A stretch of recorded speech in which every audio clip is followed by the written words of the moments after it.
தினம்தோறும் விளக்கேற்ற நல்ல எண்ணெய் இதயம் நல்லெண்ணெய்.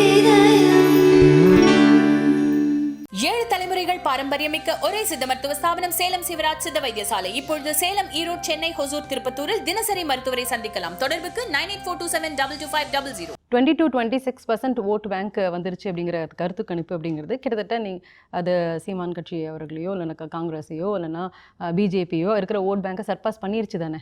அதான் இது கருத்து கணிப்பு அப்படிங்கிறது நாங்களே நடத்துனதில் நான் 2 முறை எங்களுக்கு 20% வந்துச்சு திரு விஜய் அவருக்கு. நானே சொன்னேன், அது திசையை காட்டுமே தவிர ஓட்டை காட்டாது. அது விஜய்க்கு நல்ல செல்வாக்கு வளர்கிறது, ஹீ இஸ் குரோயிங், அவ்வளோதான். நம்பர் 1 பார்ட்டியாக இதற்கு முந்தின சர்வேல டிஎம்கே இருந்துச்சு, இந்த சர்வேல ஏடிஎம்கே வந்துச்சு, ஏடிஎம்கே பிஜேபி அலையன்ஸ். அப்போ நமக்கு என்ன புரியுதுன்னா டிஎம்கேக்கான ஆன்டி இன்கம்பன்சி இருக்குது, இவ்வளோதான். அப்போ ஆன்டி இன்கம்பன்சி இருக்குது, ஏடிஎம்கே அட்வான்டேஜ் இருக்குது, டிவிக்கே நல்லா வளருது. இப்படி தான் புரிஞ்சுக்கணுமே தவிர இவர்களுக்கு 150 தொகுதி, இவர்களுக்கு 70 தொகுதி, இவருக்கு அப்படி நம்ம பிரிச்சுக்க முடியாது. ஸோ 20%ங்கிறது 20% கன்வெர்ட் ஆயிருச்சா? அது கிடையாது. கருத்து கணிப்பு வேற, நிதர்சனம் வேற. நிதர்சனம் உங்களுக்கு ஏப்ரல் மேல தான் தெரியும். இப்போ நமக்கு வந்திருக்கு கருத்து கணிப்பு தான். அது ஒரு அசம்ஷன்.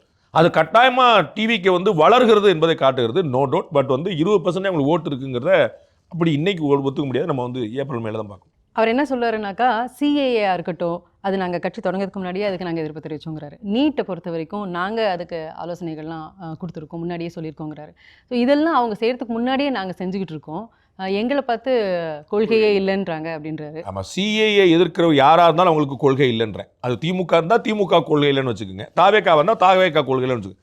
சிஏ எதுக்கிறதுக்கு என்ன காரணம்னு சொல்லுங்க. யாராவது ஒருத்தர் இந்த கட்சியில் அண்ணன் விஜய் அவர்கள்லாம் கூட்டி எனக்கு கூட பேசுங்கலாம் சொல்கிற அளவுக்கு நான் பெரிய ஆள் கிடையாது.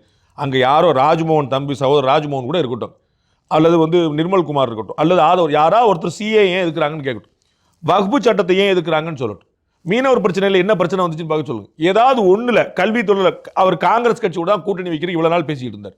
காங்கிரஸ் கட்சி ஆட்சியில் இருக்கும்போது தான் மாநில பட்டியலில் இருந்த கல்வியை தூக்கி பொதுப்பட்டியலுக்கு மாற்றினாங்க. காங்கிரஸ் கட்சி ஒரு வார்த்தை பேசுவாரா? இவர் சொல்கிறாரு மாநில பட்டியலுக்கு கல்வியை திரும்ப கொண்டு வரணும், ரைட்டு. மாநில பட்டியலில் இருந்த கல்வியை பொதுப்பட்டியல் மாற்றினது யார்? அந்த வரலாற்று கொலையை செய்திருக்காங்கன்னு சொல்லுவாரா?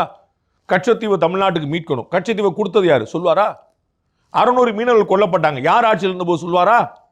இவர் யார் கூட கூட்டணி வைக்க ஆசைப்பட்டாரோ அவருடைய ஆட்சியில் தான் அத்தனையுமே நடந்தது. செய்தவர்களை சொல்லுவாங்கல்ல, எய்தவன் இருக்கு அம்பை நோவதன்னு சொல்லுவாங்கல்ல, அவர் செஞ்சவங்களை பூரா விட்டுட்டு அவங்கள கூட்டணி வைக்க பார்த்தார்.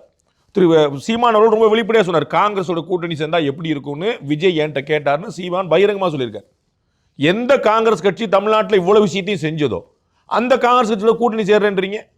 அப்புறம் உங்களுக்கு என்ன கொள்கை இருக்குது? நாங்கள் கொள்கையில் எவ்வளோ பெரிய ஆள் தரமா, என்ன கொள்கை இருக்குது? சிஏஏ எதற்காக எதிர்க்கிறார் திரு விஜய் அவர்கள் ஒரு ட்வீட் போடட்டும், எனக்கு பதில் சொல்ல வேண்டாம். சிஏ எதிர்க்கிறதுக்கான காரணம் என்ன? சிஏ இம்ப்ளிமெண்ட் ஆகி 3 வருஷம் ஆச்சு.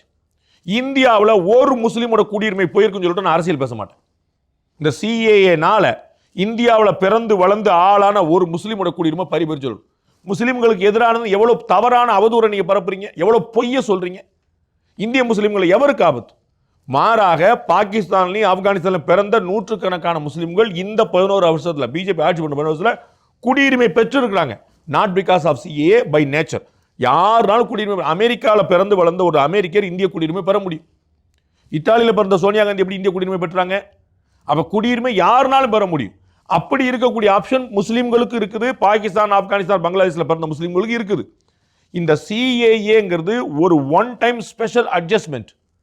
அது இந்த அண்டை மாநிலங்களில் இனப்படுகொலை செய்யப்பட்டு தப்பிச்சு ஓடி வந்தவங்களுக்காக கொடுக்கப்பட்ட ஒரு சலுகை. அது இந்திய இஸ்லாமியர்களுக்கு எதிரானதுன்னு பொய் சொல்லி ஷாஹின்பாக் போராட்டம், வண்ணாரப்பேட்டையில் ஷாஹின்பாக், தண்டையார்பேட்டையில் ஷாஹின்பாக், அது 100% பொய்ங்கிற யாராவது மறுக்க முடியுமா? ஒரே திமுகவா தாவேக்கா யார் கொள்கை எப்படிப்பட்ட கட்சின்னு அவங்களுக்கு போட்டிக்கட்டும். 2 கட்சியில் ஒரு கட்சி சொல்லட்டும், சிஏஏனால 2 முஸ்லீம்களுக்கு குடியுரிமை போயிடுச்சு. அப்பட்டமான பொய்யை சொல்லிட்டு அதில் எங்களுக்கு கொள்கை பிடிப்பு எங்களுக்கு தான் அதிகமாக இருக்குங்கிற இருக்கு. நீட் எதிர்க்கிறாங்க, நீட் எந்த மாநிலத்தில் இல்லை? கம்யூனிஸ்ட் ஆளக்கூடிய மாநிலத்தில் இல்லையா? மம்தா பானர்ஜி ஆளக்கூடிய மாநிலத்தில் இல்லையா? ஜம்மு காஷ்மீரில் இல்லையா? எங்க இல்லை? தமிழ்நாட்டில் மக்கள் பாஸ் பண்ணலையா? 1.5 லட்சம் பேர் ஆண்டு உதவி எழுதிட்டு இருக்கிறாங்க.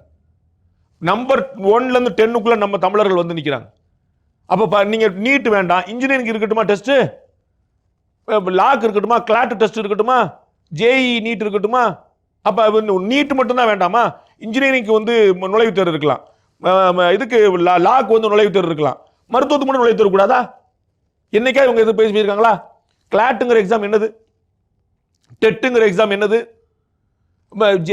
ஜேஇங்கிறது என்னது, அந்த எக்ஸாம் பற்றி என்னைக்கா பேசியிருக்காங்களா? நீட் பற்றி ஏன்னா நீட்டில் தான் பல ஆயிரம் கோடி ரூபா இருக்கக்கூடிய மருத்துவத்துக்கான சீட் இருக்குது. அதில் தொழில்கள் உட்கார்ந்து தொழில் பண்ணிட்டு இருக்காங்க, மருத்துவக் கல்வியை தொழிலாக பண்ணிட்டு இருக்காங்க. ஏழை மாணவர்கள் டொனேஷன் இல்லாமல் சேரலையா? இதுக்கு முன்னாடி நாமக்கல்ல ஒரு குறிப்பிட்ட பள்ளி கல்விகளில் மட்டும் 4-5 பேர் மட்டும் வந்து பாஸ் பண்ணிட்டே வந்தாங்க. 100 பேர் பாஸ், 200 பாஸ்ங்கிறது இல்லையா? இப்போ அரியலூரில், பெரம்பலூர்ல கிராமங்கள் தோறும் மாணவர்கள் வந்து பாஸ் பண்ணிட்டு வரலையா? இப்படி நடக்குது. அப்போ நீட் வந்து ஒரு எல்லா ஏழைகளுக்கும் வாய்ப்பை கொடுத்துருக்கா இல்லையா? அதில் இன்னும் திரு எடப்பாடி பழனிசாமி அவர்கள் ஆட்சிக்கு வந்த பிறகு 10% இடஒதுக்கீடு கொடுத்தாரு மாணவர்களுக்கு, அரசு பள்ளி மாணவர்களுக்கு. அரசு பள்ளி மாணவர்கள், ஏழை மாணவர்கள், கையில் 10 பைசா இல்லாதவங்களுக்கு சேர்றதுக்கு வாய்ப்பு கிடைச்சாரு. வரலாற்றில் அந்த வாய்ப்பு கிடைக்குமா? ஏழை மாணவர்கள் மருத்துவக் கல்வி பற்றி கனவு காண முடியுமா? இப்போ நீட்னால தான் சாத்தியமா இருக்கு. அப்ப நீட்டை கொண்டு வந்த பிஜேபி ஆகட்டும், அதை அமல்படுத்தி இடஒதுக்கீடு கொண்டு வந்த அதிமுக விமர்சிக்கிறீங்க நீங்க. சரி, நீட் எந்த வருஷம் முதல்ல தூக்கி சொல்லட்டும், திமுக சொல்லட்டும். எதிர்க்கிறலாம் என்ன பண்ணிட்டு இருக்கிறாங்க? வெறும் அரசியல், நியாயமற்ற அரசியல், பொய் சொல்லக்கூடிய, மக்களுக்கு அதை பற்றி தெரியாதுங்கிறக்கா சொல்லிட்டு இருக்காங்க. அவங்களுடைய கட்சியில் இருக்கக்கூடியவர்கள், அவங்களுடைய ரசிகர்கள் வந்து தற்குறின்னு சொன்னதுக்காக இன்னைக்கு நிறைய அதுக்கு ஒரு விளக்கம் சொல்லியிருக்கிறாரு.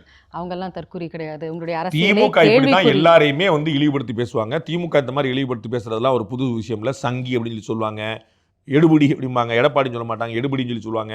இது மாதிரி நிறைய அவமானமான வார்த்தைகளை வந்து திரு எடப்பாடி பழனிசாமியை தனிப்பட்ட முறையிலே குறிப்பிட்டு எவ்வளோ அவமான வார்த்தையெல்லாம் சொல்லியிருக்காங்க. பாஜக அப்படி தான் பேசுவாங்க. இது மாதிரி நிறைய பேசுறது திமுகவுக்கு வந்து புதுசு கிடையாது.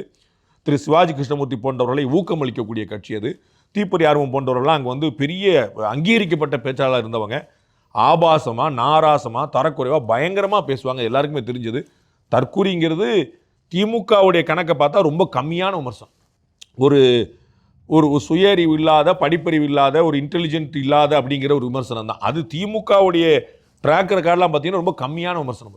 அது மட்டும் இல்லாமல் விஜய் அவர்கள் இந்த மக்கள் சந்திப்பு முடிஞ்சதுக்கு அப்புறமாக வெளில அவங்களுடைய டிவிகேலேருந்து அருண் அவர்கள் வந்து பத்திரிகையாளர் சந்திப்பில் பண்ணிட்டு இருந்தாங்க. அப்போ ஒருத்தர் கேட்குறாரு பத்திரிகையாளர், இப்போ இந்த மாதிரி தான் க்ளோஸ்டாக தான் இனிமேல் உங்களுடைய கூட்டங்கள் எல்லாம் நடக்க போதா, நீங்கள் நேரடியாக மக்களை போய் களத்தில் சந்திக்கிறதுக்கான வாய்ப்பு இருக்கா இல்லையா அப்படின்னு கேட்டப்போ அருண் அவர்கள் சொல்லியிருந்தாரு, உங்களுக்கு தெரியாது கிடையாது, நாங்கள் சேலத்துக்கு பெர்மிஷன் கேட்டிருந்தோம், பெர்மிஷன் கிடைக்கல.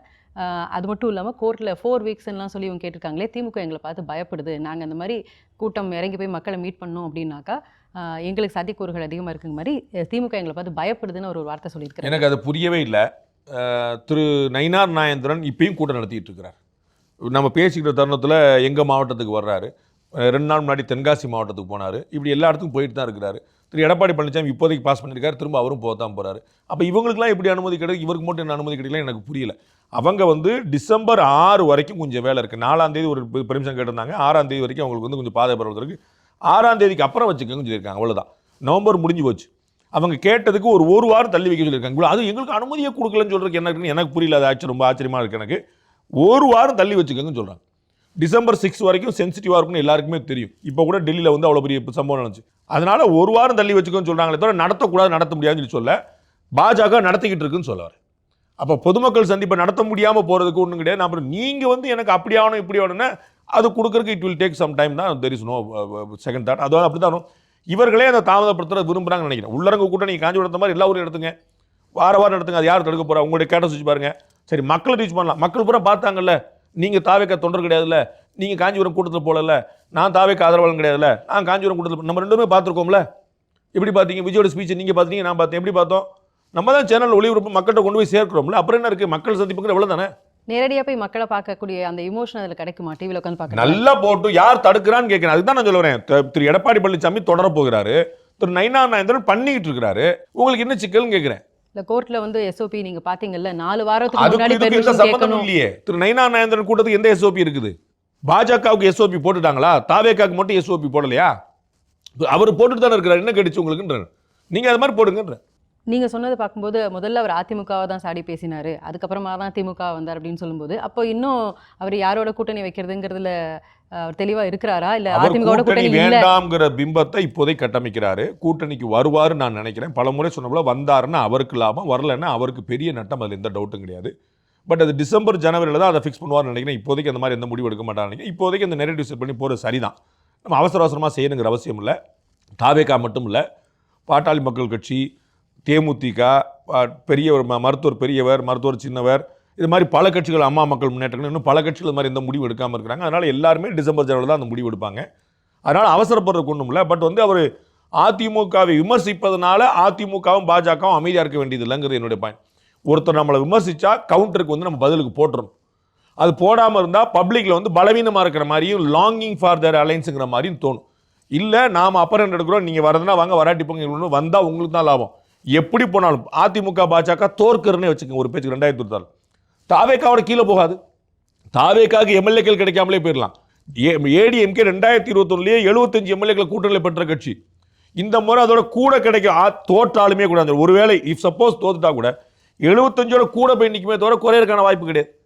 அப்போ யாருக்கு இழப்பு? ஏடிஎம்கேக்கா டிவிகேக்கா? அப்போ பலவீனமாக இருக்கக்கூடிய டிவிகே வந்து ஏடிஎம்கே பார்த்து சேலஞ்ச் பண்ணும்போது பலமாக இருக்கக்கூடிய ஏடிஎம்கே எதுக்கு தயங்கணுங்கிற இவ்வளோதான் என்னோட பாயிண்ட்.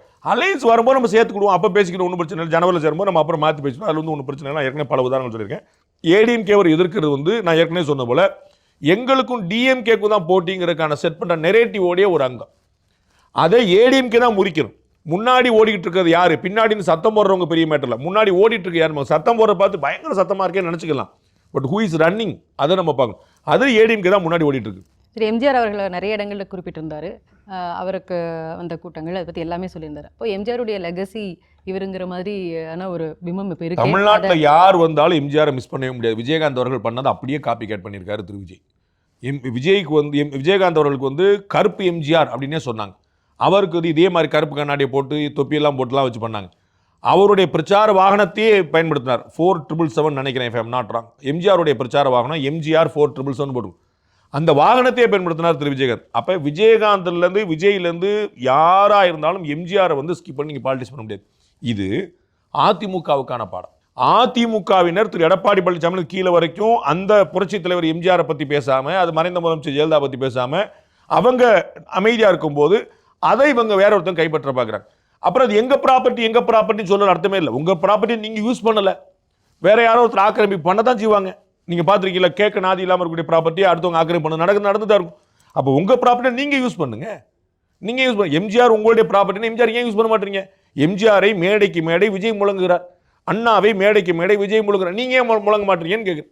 மேடைக்கு மேடை புரட்சி தலைவர் எம்ஜிஆர் என்ன செஞ்சார், எம்ஜிஆர் என்ன சொன்னார், அதை நாங்கள் செய்வோம் சொல்ல வேண்டியதானே?